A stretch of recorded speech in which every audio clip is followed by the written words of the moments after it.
ఆంధ్రప్రదేశ్ తిరుపతిలోని శ్రీహరికోట నుంచి జరగాల్సిన ప్రైవేట్ రాకెట్ అగ్నిబాణ్ రాకెట్ ప్రయోగం మరోసారి వాయిదా పడింది. ఇక సతీష్ ధవన్ స్పేస్ సెంటర్ వేదికగా ఇవాళ ఉదయం రాకెట్ ను ప్రయోగించాల్సి ఉంది. అయితే ప్రయోగానికి ముందు సాంకేతిక సమస్య తలెత్తడంతో ఇస్రో శాస్త్రవేత్తలు వాయిదా వేశారు. దీంతో నాలుగోసారి రాకెట్ ప్రయోగం వాయిదా పడినట్లయింది.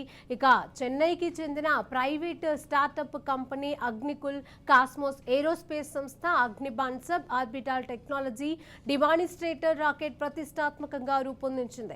ఇక సొంత లాంచ్ ప్యాడ్ ను ఏర్పాటు చేసి సముద్ర మట్టానికి తక్కువ ఎత్తులో ఉపగ్రహాన్ని ప్రవేశపెట్టాలనుకుంది. ఇక షెడ్యూల్ ప్రకారంగా 8 గంటల కౌంట్ డౌన్ అనంతరం మంగళవారం ఉదయం 5 గంటల 45 నిమిషాలకు రాకెట్ నెంగిలోకి దూసుకెళ్లాల్సి ఉంది. అయితే సాంకేతిక సమస్య తలెత్తడంతో చివరి నిమిషంలో ప్రయోగాన్ని నిలిపివేశారు.